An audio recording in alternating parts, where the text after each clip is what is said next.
Hey guys, how are you today? Welcome back to our first real episode of Mark Remeets World. I am your host, Mark Levy. I am so excited to talk to you guys today about the pilot episode of Boy Meets World. Okay, so if you haven't watched the pilot yet, I do recommend you go on Disney Plus or however you need to and watch it. And come back here, press pause. I'll still be here waiting to talk about this, and it's gonna be a fun one because it's a fun, weird pilot.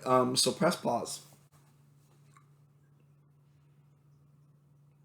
Cool. All right, so you're back. Okay, great. So let's start off with the top. Wow, that I know I talked about this in a mini episode, but that theme song is so insane to me.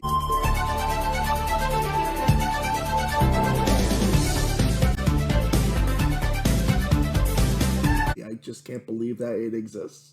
It is so 1980s and cheesy and dumb, but amazing, and everything that we love about Boy Meets World all wrapped up into one small thing.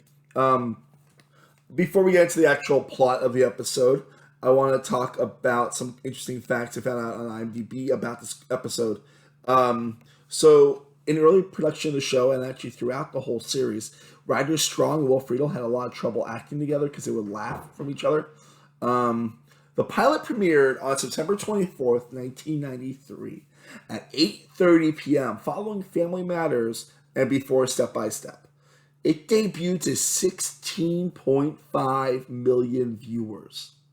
That's an insane number, like an insane number. I'm pretty sure I probably was one of them. I'm not positive. As a very uncool kid back then, I probably was one of them. As you probably heard in my last mini episode about the third best friend, this episode's third best friend, Nicholas, is never actually named. Sorry, kid. Maybe Nor next is show. Sean. Sean's not named until a few episodes later. Um, and that's a very interesting thing to note. Before the episode released, the New York Times wrote an article that the network was creating a new Friday night lineup that is explicitly aimed at younger viewers, TGIF. They describe Boy Meets World as a show about life seen through the eyes of an 11-year-old. Before the pilot aired, David Zurowicz, the Baltimore Sun, predicted Nielsen's success for the Boy Meets World, which it did. I mean, it lasted for 7 years. He said like he enjoyed what the network did, and thinks that William Daniels as Mr. Feeney was daring and creative. The original title of the pilot was actually called Brothers Keeper, and in syndication, sometimes this episode is listed as Brothers Keeper also, which is a nod to a Miami Vice episode. So we're going to talk about like the actual plot of the episode. So the episode starts pretty simply. In this episode, Corey gets detention for listening to a baseball game instead of learning about Romeo and Juliet. Also, on the B plot, Eric gets a date with Heather, and he wants to take her to the Phillies game instead of his brother Corey. Now, start at the top of the episode, as you heard me talk about already. There's a third best friend.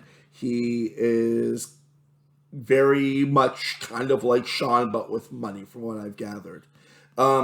A fun fact I noticed about that in this first episode: if you look at the vending machines, you'll see that the middle vending machine that has maybe 100 oranges in it, and maybe 100 apples in it.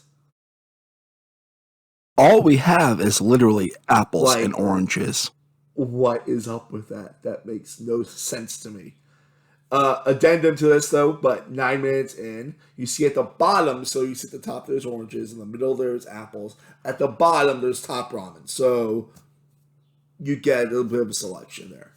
Um, in my first opinion on Mr. Feeney, my brain goes, is this man evil? Like, he treats Corey so terribly. And Corey's a little sarcastic little bitch to start the series. I really don't remember anything from this episode from when I first watched it. It's insane to me. Like, I know I watched it as a kid, like internally, but I don't remember episodes until a few episodes later. Um, I think it's really fascinating that Corey and Eric share a room, which is such a weird trope for like the '90s, '80s TV sitcoms. But like also like the fact that like Eric is actively trying to have sex in this episode. Yeah, I'll just have sex right When next his to you, room brother. shares a bed with his younger brother, Corey. So is Eric trying to bring Heather home to have sex with her in front of Corey? Or is Corey not going to be there? I don't know. Well, that's where my brain is. Like, also, like, they don't ever really mention this in the whole series from what I remember, but I've been curious because definitely Feeney's lived next to them longer than they've lived next to Feeney. As in, Feeney's lived in that house longer than the Matthews have lived in that house. But, like, how long have the Matthews and Mr. Feeney been neighbors? Like, it seems like it's fairly new by how they're talking, but it's also not at all new at all. And while you're watching early in the episode, you realize the question comes up.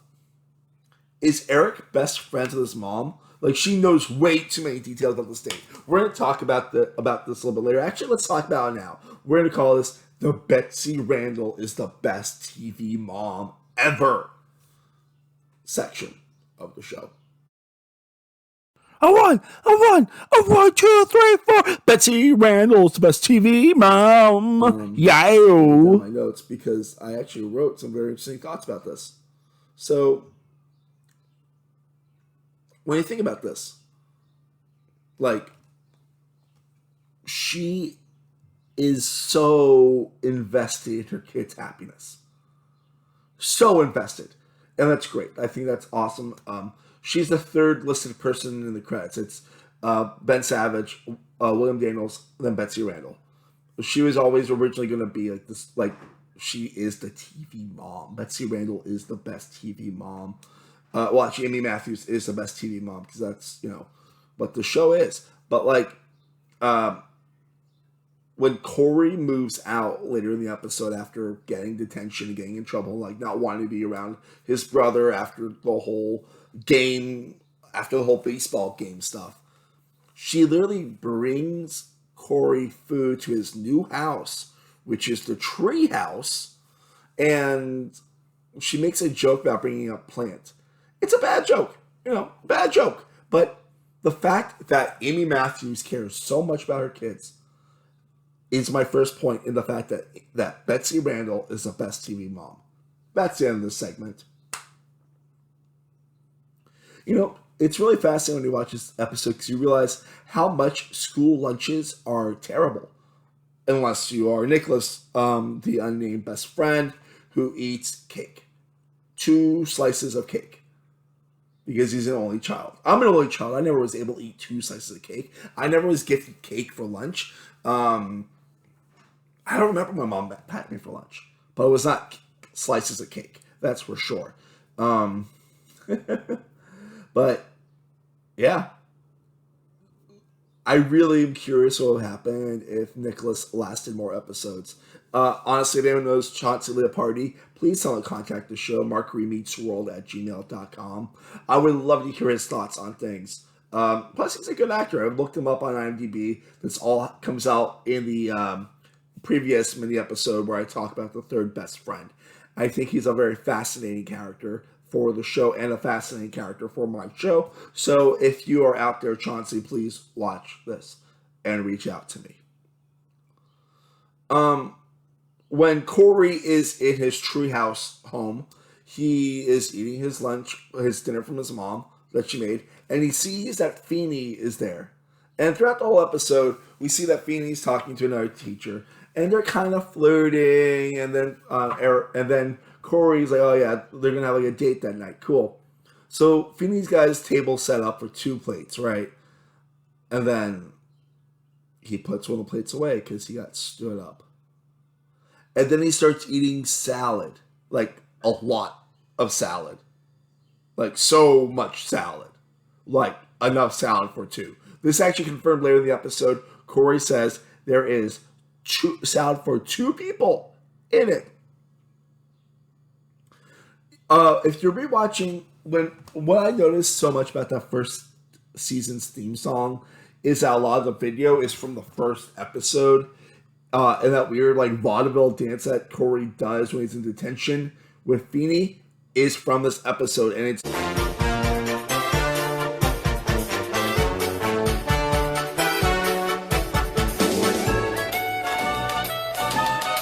so mind-boggling watching that whole scene. Like that part of the theme song is something I cannot wrap my brain around. And then at the end of the episode, we find out that Corey's date, Feeney's date was with his sister. His sister. So like the actual date was with his sister, but because at the end of the episode, he asks out that teacher for an actual date. Now, my final thoughts on this episode are pretty simple. What I like to think about this. It was a really good pilot. It really did a great job of setting the tone, setting the stakes, saying what we need for the show. So, like, laying the groundwork. Also, what I really love about this, that way I'm not talking about so much, is even though they're very minimally used so far, Alan, the father, he is played by William Russ. Incredible in, like, a scene and a half. And it's our first taste of Morgan. Of course, it's the pilot. And we'll get to talking about the differences in Morgan's, because if you do not know, Morgan was recast about halfway into the series, but I love Lily Nixie. I think she's incredible. I think she's adorable in this episode, and it sets the stakes and the tone of how the show's going to go. One of the things I really love about this episode also, even though the acting is still not quite where it needs to be or where it gets to, Ben Savage is hilarious. The show is actually still very funny, which is something that I really was happy to see. 1 for 1 so far with loving episodes, which is great because I mean this is 27 years old, the episode I watched for this episode, and the fact that it holds up is incredible. What I want to do every episode of Mark Remeets World is I want to cast an MVP for the episode, and this episode's MVP is none other than Betsy Randle, the best TV mom in the history of TV moms. Amy Matthews herself. I think she's great. She's having fun. She's so much fun to watch. And she's so well developed, and Betsy Randle is an incredible actress, one that I would love to talk to later in episodes on this. So if you're out there, Betsy Randle, please reach out to me also. But yes, that is what we have so far for the show. Got my MVP for the episode. I hope you guys enjoy this. This one's a little bit shorter than the other episodes will be. Well, this is like the length of an episode for Mark Remeets World if I don't have a guest host or a guest on the show. If you want a guest on the show, email markremeetsworld@gmail.com. I will gladly reach out to you afterwards and we'll get a little correspondence going. The feedback has been super strong so far with the mini episodes. Please like us. Please subscribe. I'm pointing up to that bubble that's hopefully there right now. But guys, this means the world to me. I hope you guys enjoy every episode of Mark Remeets World that's going to be made. This should be weekly. It might be a little bit more like twice a week until a little bit later, just because I'm recording this while in quarantine, even though I'm not sick. I got nothing better to do, and there's over 100 episodes of Boy Meets World. And this is something that I've been looking forward to do for so long. Watch ahead, then watch us, and enjoy. Thanks for tuning in today.